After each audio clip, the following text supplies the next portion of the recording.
আসসালামু আলাইকুম, সবাইকে স্বাগতম স্টুডেন্ট নিউজে। সুপ্রিয় দর্শক, আমি এখন দাঁড়িয়ে আছি দ্বীপ জেলার বিচ্ছন্নী দ্বীপ মন্ট্রা উপজেলার ৫ নং কলাতলী ইউনিয়নে।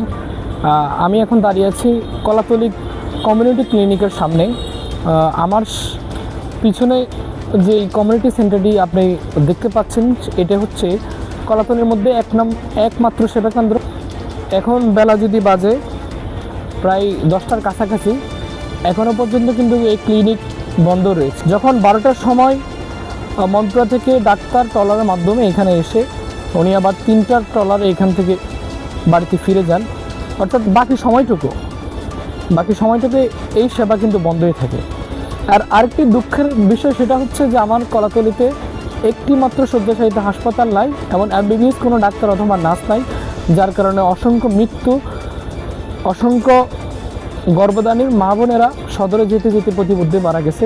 এমন ঘটনা আমি দেখেছি নিজ চোখে, যেহেতু আমি কলাতলীর সন্তান। তো আজকে আমি আপনাদেরকে দেখানোর চেষ্টা করব জনগণের সামনে, জনগণের মুখ থেকে শুনবো যে কলাতলীতে কী কী সমস্যা রয়েছে, যে হাসপাতাল না থাকার কারণে মৃত্যুর হার কতটুকু বেড়ে যাচ্ছে এবং অসহায় মানুষের কী কী দুর্ভোগ পোহাতে হচ্ছে, সেটাই আপনাদের দেখানোর চেষ্টা করব। চলে। আচ্ছা, এই যে হাসপাতাল না থাকার কারণে আপনার কলাতলী থেকে সদরে নেওয়া পর্যন্ত কোনো প্রতিমধ্যে কোনো মৃত্যুর ঘটনা কি আপনার জানা আছে, ঘটছে? অনেক এরকম অনেক ঘটছে। তো দেখেছে আপনার এই কলাতলিতে একটা অসুস্থ রোগী অনেক দূর নিত না, চলার পথে দেখেছি কি হাসপাতাল যাওয়ার আগে পথে শেষ এই ডাক্তারের কারণে। এটা কি যদি কলাতলির জন্য ভালো একটা ডাক্তার বা নার্স, ভালো একটা হাসপাতাল থাকতো, তাহলে তো রুগী পথে মারা যেত না। জায়গাত মানে দেশে চিকিৎসা হয়ে যেত। দেশে না থাকার কারণে তো অনেক দূরে যেতে, দূরে যাওয়ার পথে রুগী শেষ। মানে এটা হলে তো কিছু করা দরকার। এখন সরকারের কাছে আপনারা কি আবেদন করেন, কি চান? আমরা চাই তো অন্তত ভালো একটা হাসপাতাল আর ভালো একটা ডাক্তার থাকলে, একটা হাসপাতাল থাকলে, তাহলে মানুষ মোটামুটি একটা সহযোগিতা পাইতে। মানুষ সহযোগিতা নাই। কি কি সমস্যার সম্মুখীন আপনারা হচ্ছেন হাসপাতাল না থাকার কারণে?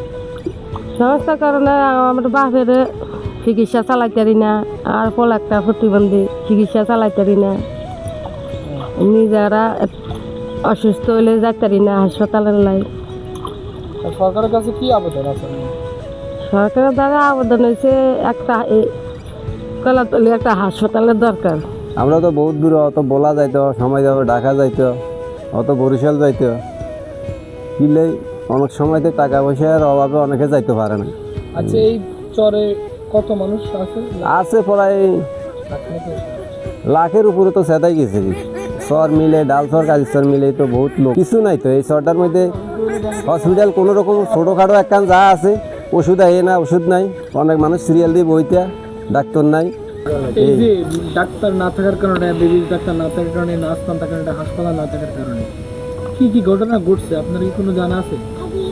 কি কি বিপদ আপনি দেখছেন, কেউ মারা গেছে কিনা? এমন হাসপাতালের কারণে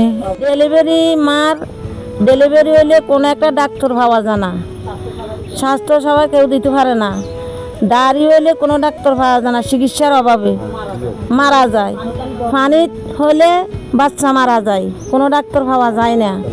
তারপরে অনেক সমস্যা আছে, সমস্যার শেষ আছে শুরু নেই। কিন্তু ছোটো বাচ্চাকে নিউমোনিয়া ঠান্ডা হলে একটা ডাক্তার পাওয়া যায় না চিকিৎসার অভাবে, অন্য দেশে নেওয়া যায়। আমরা গরিব, টাকা পয়সার বাবা নিতে পারি না ডাক্তার, এখানে কোনো বড় বড় ডাক্তার নাই। আমাদের এখানে একটা হাসপাতাল জরুরি দরকার, একজন এমবিবিএস ডাক্তার দরকার, একজন নার্স দরকার। আমাদের এগুলি নাই। কলাতলী চরে একটা কমিউনিটি ক্লিনিক আছে, সে মনপুরা থেকে সকালে আসে, দেখা গেছে 2-1 ঘন্টা থাকিয়া দেখা গেছে যেটুকু পারে এটুকুই সেবাদান করে। এখানে এমবিবিএস কোনো ডাক্তার নেই। এমবিবিএস ডাক্তার অথবা নার্স না থাকার কারণে, কোনো শয্যাশায়িত হাসপাতাল না থাকার কারণে কি কি সমস্যার সম্মুখীন হতে হয় আপনাদের? আমাদের এখানে যেমন ডেলিভারি রুগী, আমরা তাৎক্ষণিক ভালো কোনো চিকিৎসার জন্য কোথাও যাইতে পারি না, হয়তো মনপুরা যাওয়া লাগে, নয়তো এখান দিয়ে ভোলা যাওয়া লাগে। আবার দেখা গেছে অনেক সময় বাচ্চারা পানি ফুললে নিউমোনিয়া আক্রমণ করে, ভালো কোনো চিকিৎসার কারণে বাচ্চারা সুস্থ হয় না, সুস্থকরণ যায় না, নার্স নাই, ভালো ডাক্তার নাই। তারপরে আমাদের এখানে এই হামের যে রুগীগুলা, এগুলা মানে এই যে আমরা 2-1 জন ফার্মেসি ডাক্তারকে দেখাই, কিন্তু ভালো কোনো ডাক্তার না থাকার কারণে আমাদের শিশুরা মারা যায়। মোহাম্মদ তারেক রহমানের কাছে বলি যে আমরা একটা হেড সরটা উদ্বন্ন করে দেয় গরিবের জন্য, 10 ভাই বেড়াদারের জন্য, যেন সরবিতে একটা ভালো 50 মতন বড় একটা হাসপাতাল দেয়, ভালো একটা MBBS ডাক্তার দেয়, ভালো একটা নার্স দেয়, তারপরে ভালো একটা কত ডেলিভারি মা বোনেরা এই এতে মারা যা, ফুলসিরি মারা যা। একজন যদি যারা টাকা পয়সা আছে হেরা ওদিকে যায় সিজার মিজার করে, আর যাকে টাকা পয়সা না হেরা ফুলসিরি মারা যা, রক্ত শূন্যতা, রক্তের অভাবে মারা যা, কোনো স্বাস্থ্য সেবা পানা শুধু এই ডাক্তারের কারণে। তো আমরা চাই আমরা একটা হাসপাতাল, একটা ভালো একজন ডাক্তার ডাক্তার আমাদের খুবই জরুরি প্রয়োজন। এর কথা বলতেছেন, এখানে তো আমাদের সকল সমস্যার সমাধান নেই। এখানে হচ্ছে কিছু প্রাথমিক সমস্যার হয়তো সামথিং সমস্যার সমাধান আছে, কিন্তু আমাদের কোনো জটিল কোনো সমস্যা, তাৎক্ষণিক আমাদের ইমার্জেন্সি ইত্যাদি এগুলির ব্যাপারে আমরা খুব হিমশিম হই, এবং আমরা যেন চিকিৎসা খাতে যেন আমরা একটু স্বস্তি পাই, অল হেলদি হই। এই জন্য আমাদের কর্তৃপক্ষের উপরে আমাদের আবেদন, এবং ভোলা 4 আসনের যিনি এখন মাননীয় MP সংসদের, উনি অনেক ভালো মানুষ এবং দায়িত্বশীল। ওনার কাছে আবেদন থাকবে যেন আমরা এতগুলি বিশাল বহুল জনশক্তির এলাকায় যেন আমাদেরকে একজন ভালো ডাক্তার দিয়ে এবং ভালো একটা হসপিটাল দিয়ে যেন আমাদেরকে সহযোগিতা করে, এতটুকু আমাদের আবদার। আমার নাম মোহাম্মদ গিয়াসউদ্দিন, 5 নং কলাতলী 3 নং ওয়ার্ডের বর্তমান ইউপি সদস্য। কলাতলীতে MBBS ডাক্তার নার্স নাই, এটার কতটুকু প্রয়োজন বলে আপনি জনপ্রতিনিধি হিসেবে মনে করেন? কলাতলীতে তো কোনো জনসেবাই নাই।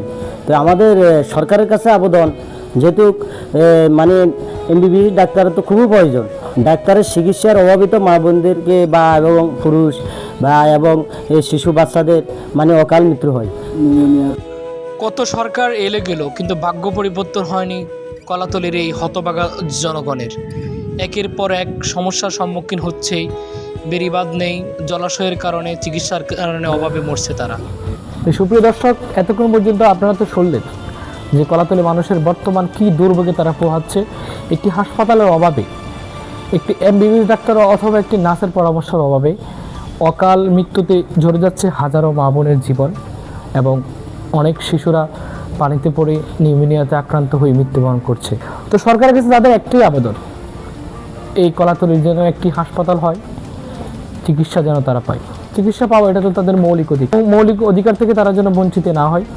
আশা করি এই আসনের যিনি MP রয়েছেন, মাননীয় সংসদ সদস্য জনাব নুর ইসলাম নয়ন সাহেব, উনি তার এই এলাকার দুর্ভোগের এই জনগণের কষ্ট তিনি নিশ্চোখে দেখবেন, এবং তিনি অবশ্যই সেটার সমাধানের যথেষ্ট পরিমাণ চেষ্টা করবেন বলে আমরা আশা করি।